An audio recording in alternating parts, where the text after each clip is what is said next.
Previously on Chocolate and Friends.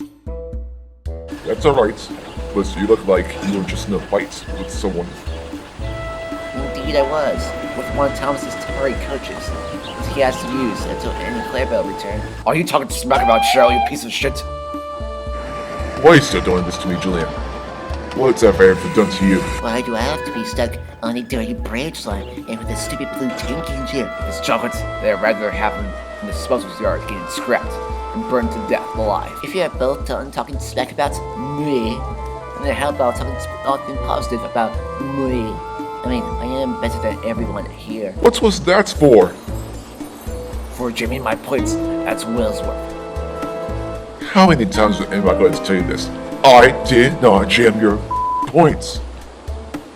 Stop lying, you loser. Yeah, like, I mean, Julian. And I will be having a huge talk. Did you intentionally do that, Cheryl? Just to not have a third-class passengers? No, you pulled too hard. We'll put you back into service. But not for passengers, as you can't control yourself that well. I know a better place.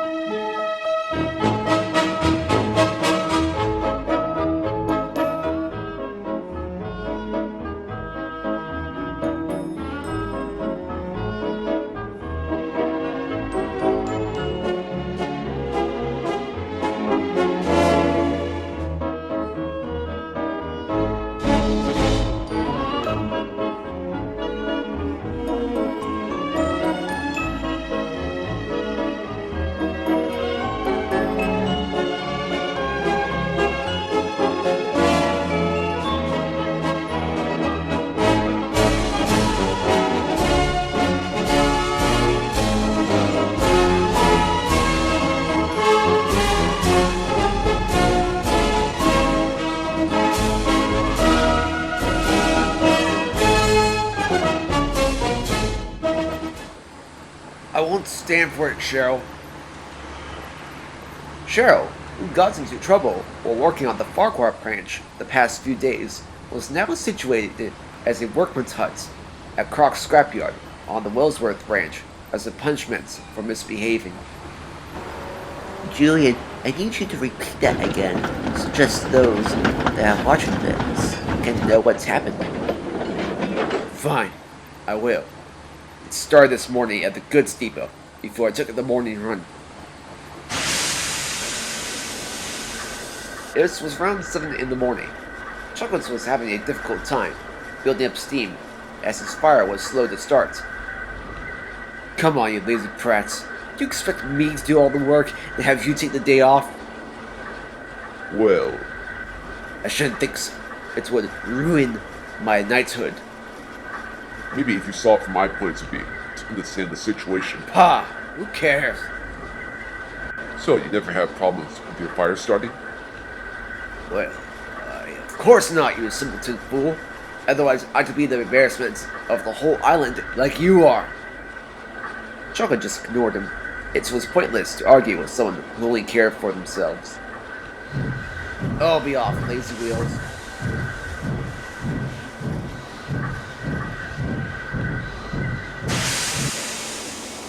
Honestly, he was probably deliberately stalling that firebox of his to get out of work. Cheryl gave some thoughts about the situation, and then a naughty idea came to mind. Just bump him off the rails or bash a few trucks to him, which will show who's boss. I love it. Thank you, Cheryl. You're welcome, my dear. Unbeknownst to them, Edward had heard everything, and his driver recorded the whole thing on his iPhone. Oh, Julian, one more thing. Yes, Cheryl. You mustn't tell anyone that I've told you it. Then who do I blame? Tell them it was Sarah, our dear old coach, that was more of a mean girl than I was back at the Bluebell Rally. Remember, she did say that every choice, they would have the right price, good or bad, right before she met the curse torch. Tops.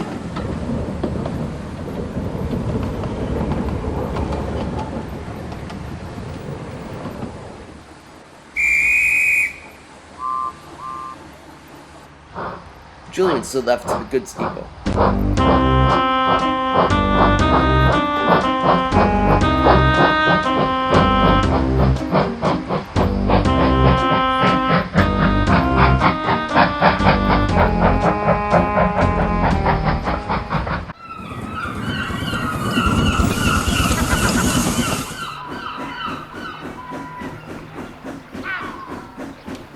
Edward arrived at the docks with his passenger train and told the docks manager everything.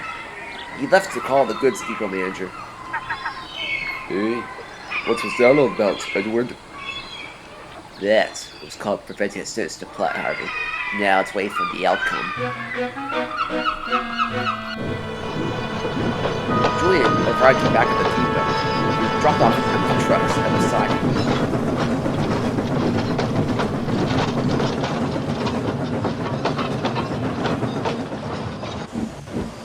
And went to go grab the empty trucks and load those siding.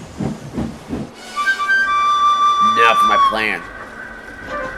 As his driver was coupling up to the trucks, Iva Hugh rolled to a stop near Julian with some coal for the furnaces. Hey, Julian, what are you doing with those trucks? Shunted them to something or someone. Julian began to tug at the old trucks. You know those trucks are too quickly scrapped. Don't interfere with my work. How about you move along, you rebel scum? How about you listen to others for once? Pah, a little agent like you is more of a mere child, too stupid to tell others what to do.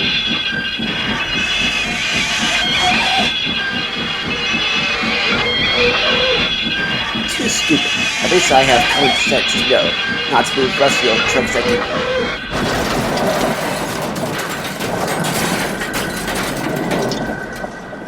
Break. Ha! You took the words right out of my mouth. Julian was embarrassed. It felt silly. The breakdown train soon arrived to clear Julian's mess. The broken trucks were loaded into the scrap train, bound for Croc's scrapyard that Chocolate had to take.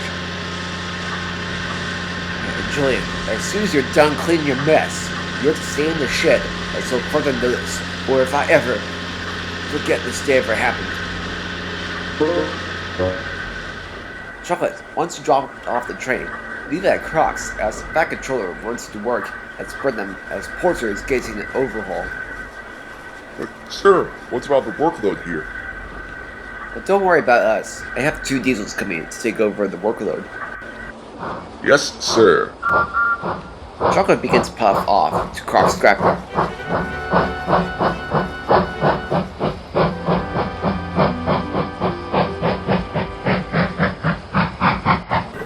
But sir, why does he have to go? I've had enough of your bullshit behavior. Just finish your cleaning up your mess. Julian unleashed steam at the manager and moved out of the way to retrieve the breakdown train from Harvey.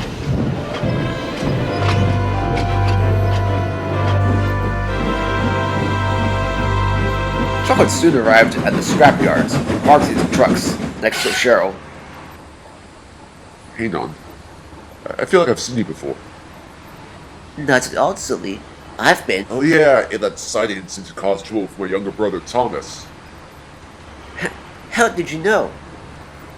I was there to clean up the mess. Remember, my dear? Cheryl is shocked, and then anger filled in her. How the bloody hell are you still alive? My friend Julian was supposed to. Wait, you were behind the mess of Julian taking those trucks and trying to bash me to bits? How? I have resources. You're more dangerous than him. That's not true. He told me his plan. I tried to stop him. But please believe me.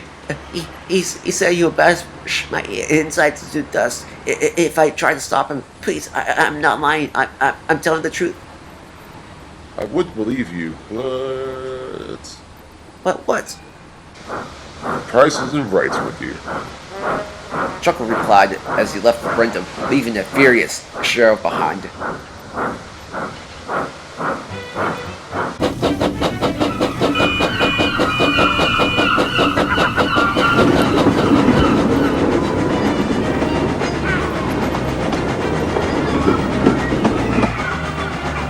puffed by the canal at Brindham. He was here a few days ago, being unloaded from his owner's private ship. It had to help take Boco's train, while the green diesel was traveling by broken points at Wellsworth. He soon found Salty and Cranky and came to a halt nearby them. Ahoy, matey! Glad you can make it. I'll show you where these trucks go. Sure thing, Salty. Salty showed Chocolate where the trucks were to go to the proper places. Chocolate and Salty soon got to work, shunting the trucks in the proper places.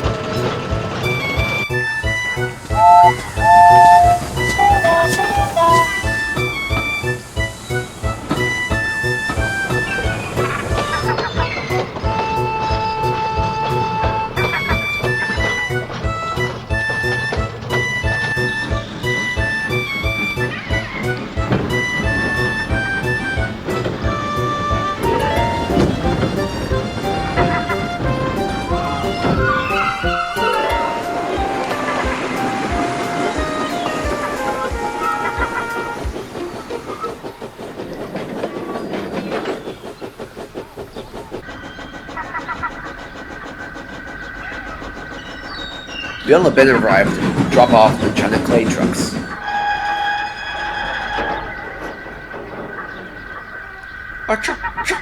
Chocolate? Hello, you two. But we thought you were working at Vickerstown. I was, but was reassigned here. Oh yes, Marion told us because of that big bossy and rude asshole called Julian. Haha. Oh yeah, she is a chatterbox. We tried to shut up a couple times. Haha. Anyways, where do you want these stupid trucks at? Over by the fish bins. Roger that, General. Haha.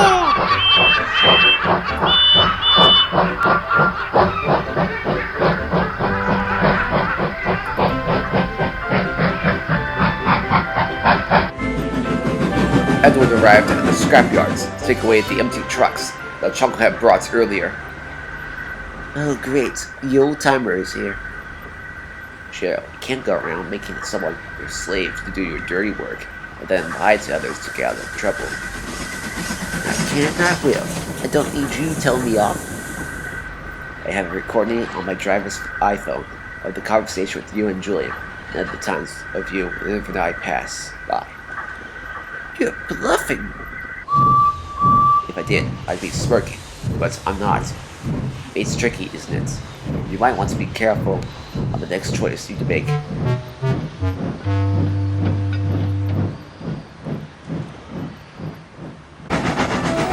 Night soon came, and the engines returned to the sheds after a long day's work.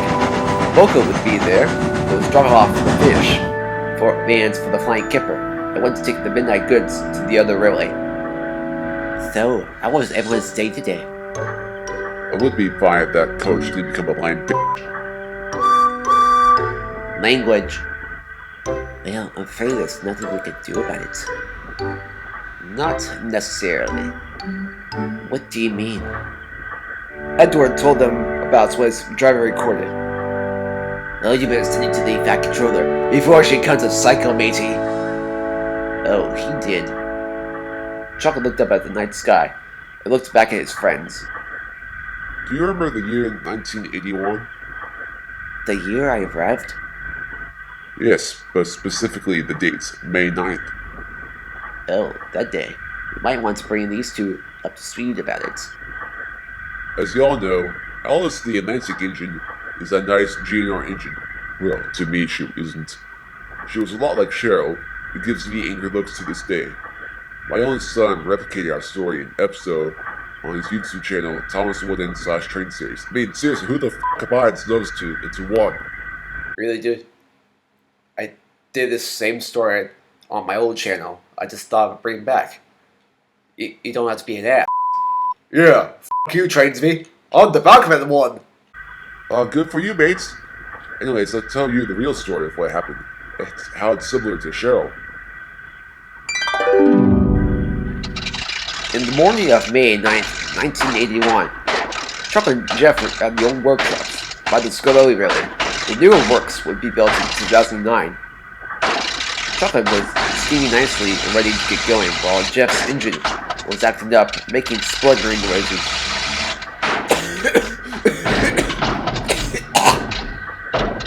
It's no good, Jeff. I'll have to call the engineer to come and look over your engine.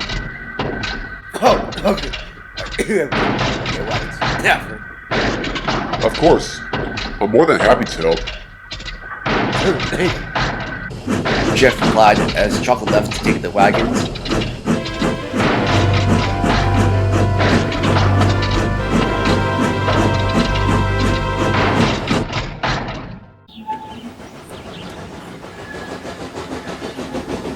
Chocolate pulled into the yard in Napa. The yards master was waiting for him. Oh, thank you for bringing those wagons. You're welcome, sir. You see the trucks over at Trevor that ready to go? He pointed to where the trucks were.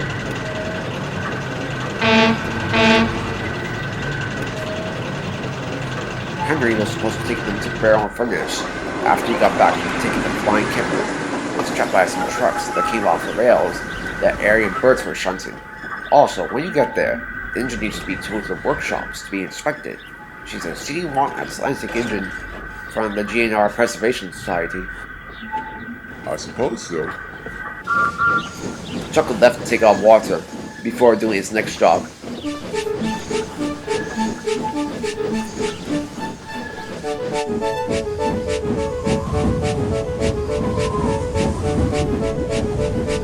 Chocolate had dropped off his train at Barrel and Furnace. The mess from earlier had been cleared as he pulled into the siding next to the C1 and Atlantic. Good morning. Haven't I seen you somewhere before? Most unlikely. Sure? I feel like I've seen you on the BR. You must be mistaken. I've been on this rally since the 1910s. I see.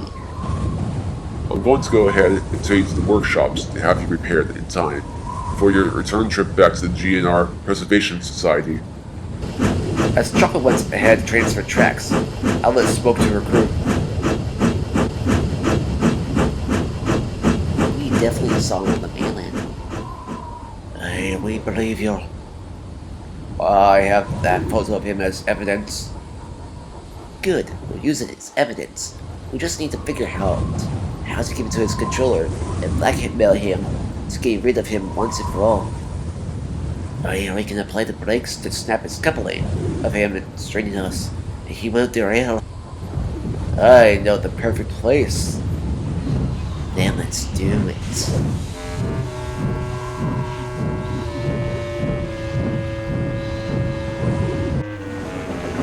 Two passed by Bickerstown, and we're on the way towards Henry's tunnel.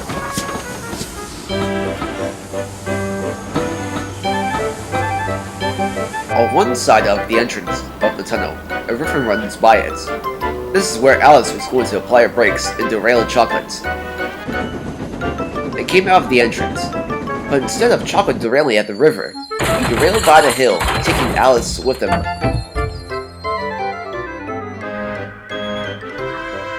Ouch! You stupid engine. Now you owe the GNR Preservation Society more money for mine repairs. You slammed the brakes hard, caused me to draw off the rails, pulling you with me. You simpleton. That was a bad track condition, and you were not keeping your eyes open. The two argued for a while, and eventually they both became silent. However, things became worse at the works, at which Alice requested Chocolate to be moved. Her crew took his crew to court for the mess.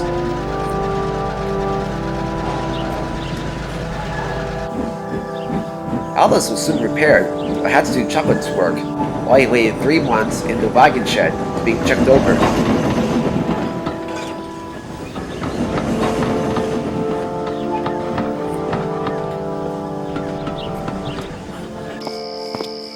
One evening, the Fat Controller was walking to his car, but was stopped by Allison's fireman.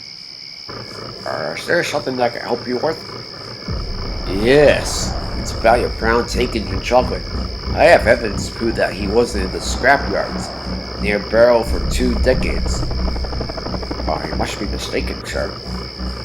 Oh, I'm not. And he showed them the picture. I'll see towards. Listen, I will see you for the whole railway. If you can't sell them by the end of the week, then you shall lose the railway and everything that you own. Just watch what happens if I don't. Then everyone around the whole world will know that chocolate works for the black market near East Croydon. The fat controller was exhausted. From hearing that, he headed to his car. He had to find someone that was willing to buy chocolate and fast.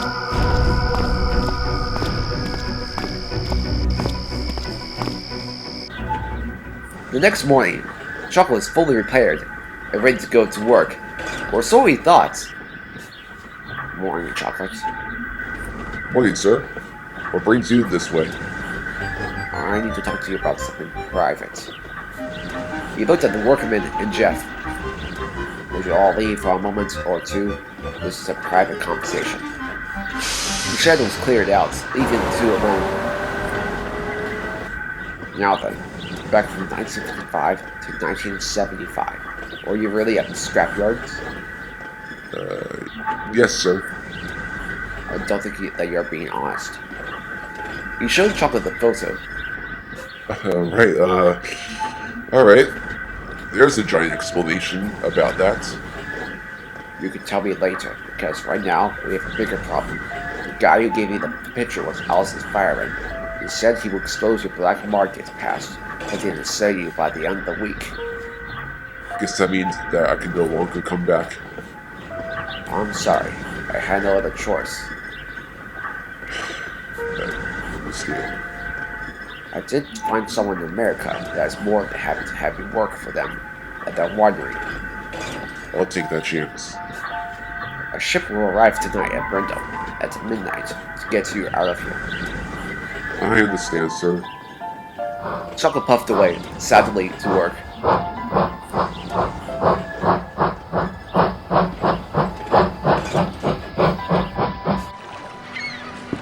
At midnight, Chocolate arrived at Brendel and was quickly loaded into the ship. Once that was done, the ship sailed off, taking Chocolate down the calm seas of the Atlantic Ocean. The ship sailed through the night, with on it a happy Chocolate.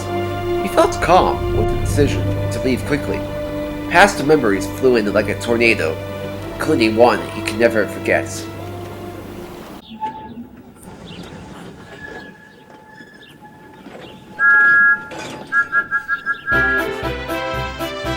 In the year 1915, another ground tank engine that looked exactly like him pulled up next to him at the works. The works were going through a big rebuild. So, it's true. What is? Mr. Billington told me I had a mysterious older brother who was told to arrive 5 years ago here before our design was official. Oh, of course. My name's Chocolate, named after the brown color. You know, I don't think that color suits you, number 108. 108? Oh, you mean my number? Actually, my driver decided to name me Thomas after I was purchased by the fat director as the number 1 of the railway. I agree with you on the colour. I think blue would suit me. It reminds me of the colour of the sky and to stand out. May I ask you something, Chocolate? Be my guest, little Thomas. Why are you here at the works right now? The memory for Chocolate was becoming sadder, as he knew what happened next. I was completed. I had a test run to Arswood West. To drop off the rails, sleepers to start building on that side for the MSR to meet the steamers. Glenn ran late that day and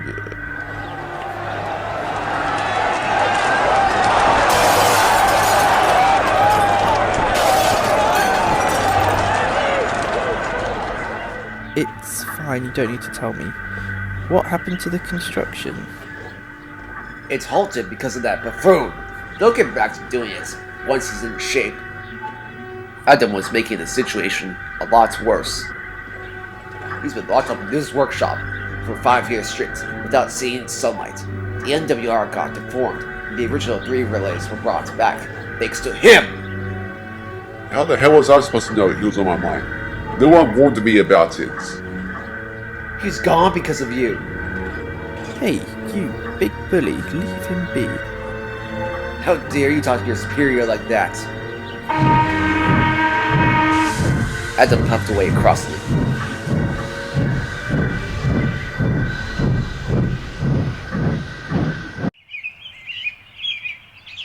Chocolate eventually woke up from his sleep to see that he wasn't on the ship, but on some rails. Well, I make it. Feels like a quiet and relaxing place to be. He soon set off to work at his new job. Over the next decade, Chocolate worked his hardest at his job at the winery. His line ran from St. Helena to Calistoga, that ran through 3 wineries. It wasn't a long run, but Chocolate tired out easy to the extreme heats of summer. He only gave 1-hour breaks in the day. He carried his tools in the grapes when the workers to the wineries that were to be distributed around the Napa Valley. His crew would often write letters to the engines of the Northwestern Railway and the packet controller to read. They would reply back. He felt like he had a happier ending to his story, but not all stories have happy endings to them.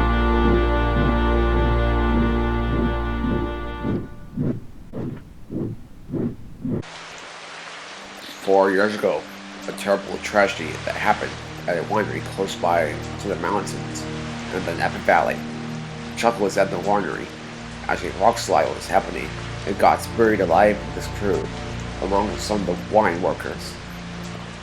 Winery went out of business after the rock slide, and no one wanted to be near the winery. The trucks to that line were left to rust. Chocolate was a great companion and a great brother too. While his life didn't start out great, he at least tried his best to keep going despite the challenges that were presented to him that he had to overcome. And now, let's take this moment to remember a good old friend.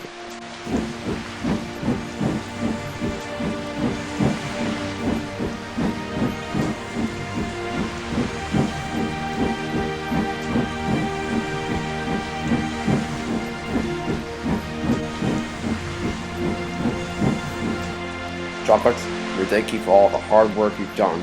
You deserve a rest. After years of service, may you rest in peace. Everyone gave their vows and prayers for the brown tank engine.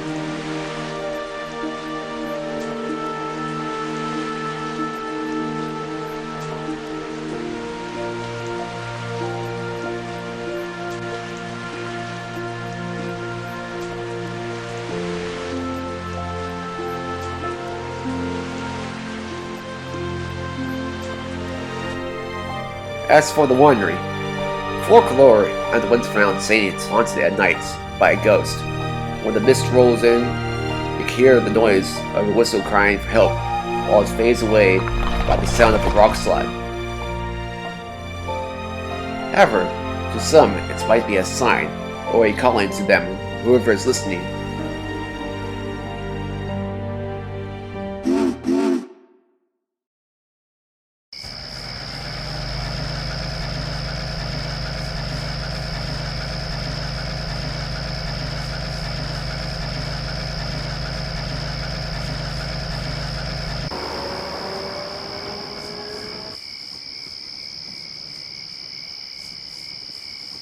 Coast is clear. You can come out now. Is it done? Is he finally gone? Yes, and he's dead too. Are you sure? Did you even double check? Bodies were found and buried at the cemetery nearby. Good. I left the reward at your driver's house. Hope you use it wisely. However, he's still alive. Don't forget that your time will end. Oh, well,